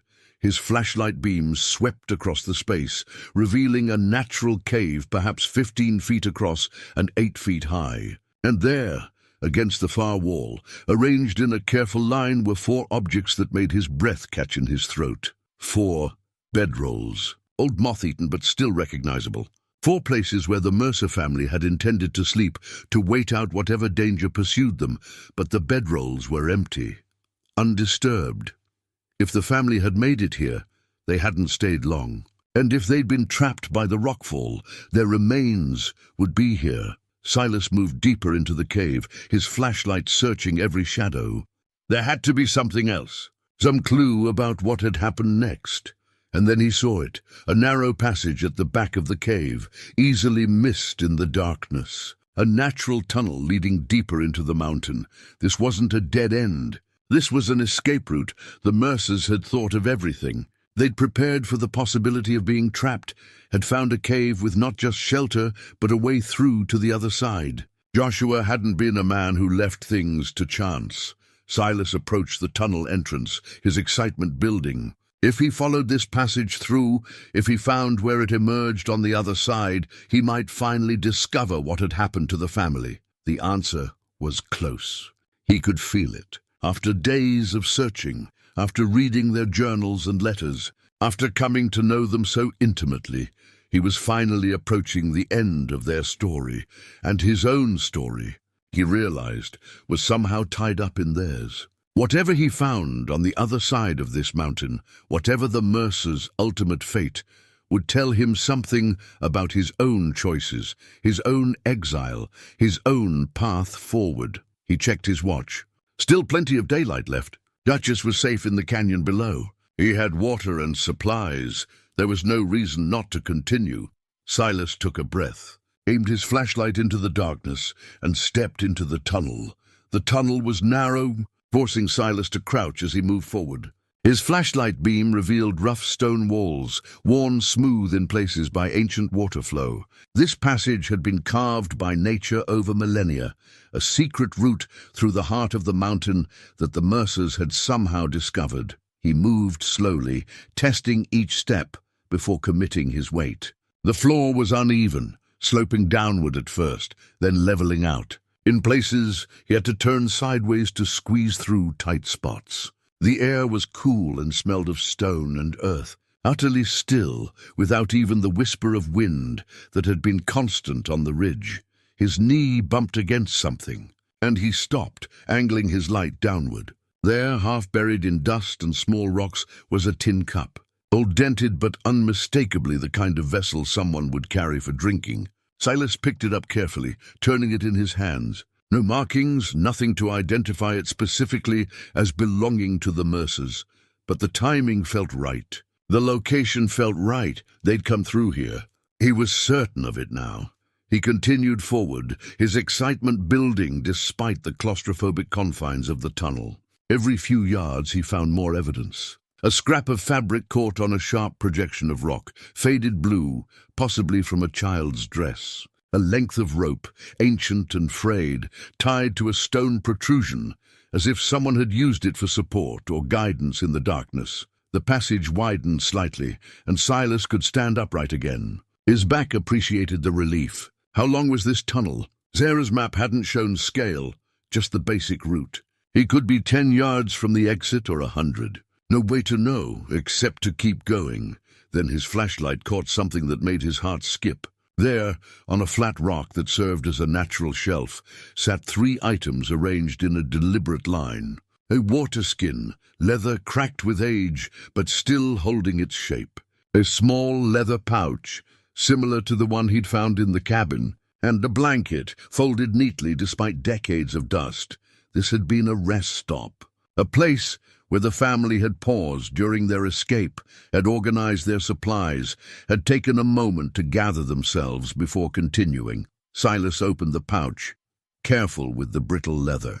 Inside were more coins, emergency funds probably, and something else. A small book of matches so old the wood had petrified, and tucked beneath them a piece of paper folded small. He unfolded it gently, almost afraid it would crumble at his touch. It was a note written in Sarah's hand. The ink faded but still legible in the flashlight's beam. If anyone finds this, know that we made it this far safely. November 9th, 1892. The children are frightened but brave. Joshua believes the passage will take us to the Eastern Valley. We will make our way from there. Pray for us. SM. November 9th, 1892, the day after Joshua's last journal entry. They'd spent the night in the safe cave and started through the tunnel the next morning. And Sarah had left this note like a breadcrumb trail, a message in a bottle for whoever might come looking. 53 years later, Silas had found it. Relief flooded through him so powerfully his legs felt weak. They'd made it this far. The family wasn't trapped, wasn't buried under the rockfall. They'd found the tunnel and used it just as they'd planned. But where had they gone after emerging on the other side? That question still remained. Silas tucked the note carefully into his shirt pocket and continued forward. The tunnel began to slope upward now, a steady climb that made his legs burn. In one section, he had to crawl on hands and knees, the ceiling so low it brushed his back. Claustrophobia threatened for a moment. The weight of the mountain above him, the narrow confines, the darkness broken only by his flashlight beam. But he pushed through it. If the Mercers could do this with young children in tow, he could manage it alone. More evidence appeared as he progressed. A child's shoe, tiny and worn, its mate lost somewhere in the darkness. It brought tears to his eyes. the image of little Thomas or one of the girls losing a shoe in their desperate flight, too frightened or too focused on survival to stop and retrieve it. Another scrap of fabric. More rope marks on the walls where someone had guided themselves through. And then, as the tunnel began to brighten with natural light ahead, one more discovery that stopped him in his tracks. A locket. Silver, tarnished nearly black, lying on the ground as if dropped. The chain was broken, suggesting it had been torn from someone's neck, caught on rock perhaps, or pulled loose in the desperate navigation of the tunnel. Silas picked it up with shaking hands and worked the catch open. Inside were 4 tiny photographs, the kind made for lockets, each one barely bigger than a thumbnail. 3 children's faces, Margaret, the middle girl, and Thomas, looked out at him from the past. And in the 4th frame, a lock of dark hair, carefully curled and preserved. Joshua's hair, almost certainly. A keepsake Sarah had carried with her, a physical reminder of her husband close to her heart. She must have been devastated when she realized she'd lost it. Must have wanted to turn back, to search, but couldn't risk it with her children's safety at stake. So she'd continued forward, leaving this piece of her heart in the darkness, hoping someday to return and reclaim it, but she never had. Silas closed the locket and placed it carefully in his pocket alongside the note. These items would go with him when he left the canyon. They belonged with the journals and letters, with Hadley's confession and the badge. They were part of the Mercer's story, evidence of their courage and their sacrifice. The tunnel's exit was close now. He could see daylight ahead, could feel the faint movement of air.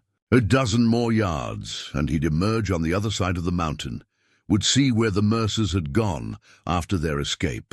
His heart pounded with anticipation and something close to dread. What would he find? Some sign of their fate? Or just more questions? He crawled through the final narrow section, his shoulders scraping rock on both sides, and emerged into brilliant sunlight that made him squint and raise his hand to shade his eyes. When his vision adjusted, when he could finally see clearly, he found himself standing on a rocky outcrop overlooking a valley he'd never seen before. The terrain was different from the high desert he knew. Slightly lower elevation, with more vegetation, a creek visible in the distance. And below him, perhaps a quarter-mile down the slope, was a town, or what had been a town once. Even from this distance, Silas could see the buildings were abandoned, falling into ruin. A ghost town, forgotten by time. But there, on a flat piece of ground near what looked like an old cemetery, something caught the light. Something metallic, deliberately placed. Silas's breath caught. He knew somehow that whatever waited down there would answer his questions, would tell him finally what had become of the Mercer family after they'd escaped through the mountain. The sun was past its zenith now, afternoon shadows lengthening. He should turn back, should return to Duchess before dark, but he couldn't, not when he was this close. Not when the end of the story was literally within reach. He checked his water, half a canteen left. Enough. He had a couple hours of daylight remaining. Enough time to reach the town, investigate, and start back. Silas began picking his way down the slope toward the ghost town, toward the answers that had waited 53 years for someone to find them. The ghost town revealed itself slowly as Silas descended. What had looked like a single street from above was actually a small settlement, maybe 20 buildings in various states of collapse. A general store with its false front leaning at a precarious angle. A livery stable, its roof caved in. A church with broken windows and a cross that had fallen to lie beside the door. This had been a mining town, Silas realized, as he walked down what used to be the main street. The telltale signs were everywhere, mine tailings on the hillsides, rusted equipment half buried in sage, the cramped arrangement of buildings that spoke of boom times when land was valuable and everyone wanted to be close to the action. But the boom had gone bust, as it always did. The ore had played out, or the price had dropped, and the people had moved on to the next opportunity, the next promise of wealth. Now only the wind moved through these streets, rattling loose boards and stirring up dust. Silas walked toward the cemetery he'd spotted from above. It was on the eastern edge of town, a small plot of land enclosed by a low stone wall. The gate had long since fallen away, but the wall remained, marking the boundary between the living world and the dead, or the once living world and the dead. This whole town was a graveyard of sorts. The cemetery held perhaps 30 markers, most of them simple wooden crosses that had weathered to grey splinters. A few stone markers remained, their inscriptions barely legible. Silas read the names and dates as he walked among them. Miners, mostly. Men who died young in accidents or disease. A few women, probably wives who'd followed their husbands into this hard country. Several small graves that made his chest tight. Children who hadn't survived the harsh conditions. And there, in the far corner, stood 4 markers that were different from the rest. Newer once, 50 years ago. Stone markers, carefully carved, still standing straight despite decades of weather. Silas's footsteps slowed as he approached. His heart knew what he was going to find before his eyes confirmed it. The first marker read, Joshua David Mercer, 1858-1903, beloved husband and father. His name was cleared. Silas stood before it, his vision blurring. Joshua had lived, had made it out of the canyon, through the tunnel, to this place, had survived another 11 years after fleeing his hidden sanctuary, and someone had known to add those words. His name was cleared. Someone had known about Hadley's confession, about Joshua's vindication. The second marker stood beside the first. Sarah Elizabeth Mercer, 1864-1918, beloved wife and mother. She never lost faith. Sarah had outlived her husband by 15 years, had lived to see the new century, had weathered whatever life threw at her after their escape. Silas felt a surge of gratitude that she'd had those extra years, even if they'd been without Joshua. The third and fourth markers were smaller, set side by side. Margaret Rose Mercer Thompson, 1881-1954, and Annabel May Mercer Davis, 1883-1949.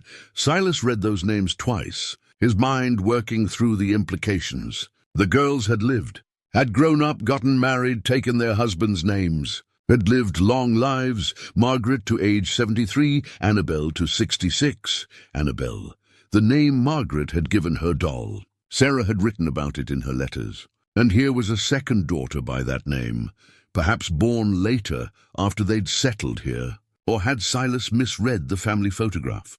Perhaps there had been 4 children, not 3. But Thomas, where was Thomas's marker? Silas searched the area around the family plot, but found no stone for the boy, which could mean many things. Thomas might have died elsewhere, been buried in another town, or he might still be alive, would be in his 60s now if he'd survived. The mystery wasn't completely solved after all. But the main questions had been answered. The Mercers had escaped, had made it through the tunnel to this ghost town, though it probably hadn't been a ghost town then, had probably still been a living community. They'd built new lives here under their own names, no longer hiding, had lived and loved and eventually died, as everyone must, and someone had cared enough to mark their graves properly, to commemorate them, to ensure they were remembered. Movement caught his eye, not wind, but something deliberate. There on top of Joshua's marker, something metallic gleamed in the afternoon sun. Silas stepped closer and saw it clearly, a pocket watch, gold or brass that had been kept polished. It sat prominently on the flat top of the gravestone, deliberately placed, not dropped or forgotten. Silas picked it up with careful hands. The case was warm from the sun, heavy, well made. He pressed the catch and it opened smoothly, revealing a watch face with Roman numerals and hands frozen at 3:47. When the watch had stopped, whenever that had been, no one had bothered to wind it again.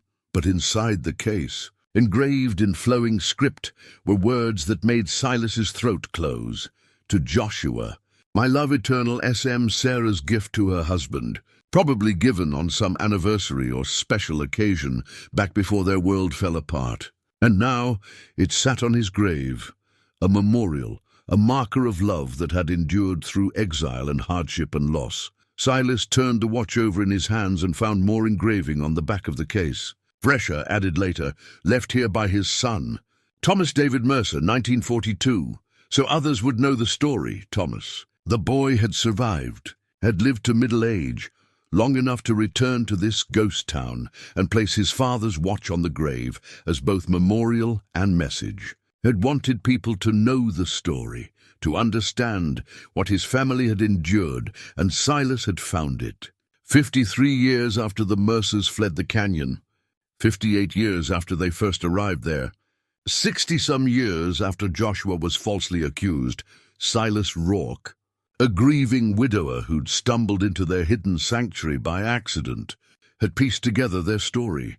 He sat down on the stone wall, the watch in one hand and Sarah's locket in the other, and felt something break open in his chest. Not pain exactly, more like the release of pressure that had been building for 3 years, or maybe longer. The Mercers had lost everything, their home, their community, their reputation. They'd been forced to hide, to run, to start over with nothing but each other. And they'd done it. They'd survived. They'd raised their children, maintained their love, lived full lives despite everything that had been taken from them. And here was Silas, who'd had everything, a wife who loved him, a community that supported him, a home and land and life worth living, and he'd chosen to throw it away. Had chosen to hide, not from false accusations or corrupt lawmen, but from his own grief, from the hard work of continuing to live after loss. The Mercers hadn't had a choice. He did. Clara had known this, had tried to make him promise not to shut down. But he hadn't understood then what she was asking, hadn't grasped that choosing to keep living was the hardest thing he'd ever have to do. But now, sitting in this abandoned cemetery with the physical evidence of one family's courage in his hands, he understood. The Mercers were offering him a lesson across the decades, not in how to hide, but in how to survive, not in how to withdraw, but in how to endure and build, and keep loving even when everything seems lost. Joshua had died here, in this little mining town, had been buried by people who knew his story and honored his memory. Sarah had lived on without him, had raised her children, had kept faith. The children had grown up and made families of their own, had lived into old age, carrying their parents' story. They'd chosen life, even when life had been unfair and brutal. They'd chosen connection, even when isolation would have been easier. They'd chosen to keep moving forward. Silas looked at the watch, at the inscription from Sarah, "My love eternal." That's what she'd promised Joshua, and she'd kept that promise even after he was gone. Had lived another 15 years without him, but had never stopped loving him, just as Silas would never stop loving Clara. But loving her memory didn't mean dying alongside her. It meant honoring her by keeping the promise he'd made, by returning to life, to community, to the hard and beautiful work of being fully human. The sun was low on the horizon now, casting long shadows across the cemetery. Silas needed to start back if he wanted to reach the canyon before full dark. But he sat a moment longer, saying a silent prayer for the Mercers, thanking them for the gift they'd given him without knowing it. Then he stood, placed the watch back on Joshua's marker, where Thomas had left it, and began the long climb back up to the tunnel, back through the mountain, back to Duchess and the hidden canyon, back, eventually to his own life and the choice to live it fully. The journey back through the tunnel was easier somehow, even though Silas was tired and the light was fading. He knew the path now, knew where the tight spots were, where to duck his head and where to use his hands for support. More than that, he was traveling with purpose rather than desperate curiosity. He'd found what he was looking for, and now he could return and do what needed to be done. It was full dark by the time he emerged from the cave on the ridge, but the moon was bright enough to guide his descent. Duchess nickered when she heard him approach the cave, relief evident in her greeting. He spent a few minutes with her, checking her leg one more time, nearly healed now, strong enough for the journey home, and assuring her with quiet words that he was back, that everything was all right. He slept that night in the cabin for the last time, and his sleep was deep and dreamless, in a way it hadn't been since before Clara died. Morning came with purpose. Silas spent the day documenting everything methodically. He had an old camera in his saddlebag, nothing fancy, just a small film camera he'd carried for years to photograph fence breaks and cattle, and he used it now to capture the canyon, the homestead, the artifacts. He took notes in a small journal, recording dates from the Mercer's journals, descriptions of what he'd found, the location of their graves in the ghost town beyond the mountain. This story needed to be preserved properly, needed to be shared with people who could appreciate its significance. The Historical Society, certainly. The county records office. Maybe even a newspaper, though Silas had never been one for publicity. But more than that, Joshua's name needed to be officially cleared. Hadley's confession, hidden for 53 years, needed to reach the authorities and become part of the public record. Joshua Mercer deserved vindication, and his descendants, Thomas, if he still lived, or Margaret's and Annabelle's children and grandchildren, deserved to know their family history without the taint of false accusations. In the afternoon, Silas found a piece of juniper wood, solid and straight-grained, and set to work with his knife. He'd learned basic woodworking from his father and grandfather, and while he was no master craftsman, he could manage a simple cross. He carved carefully, letting the wood guide him, shaping it into something that would stand against weather and time.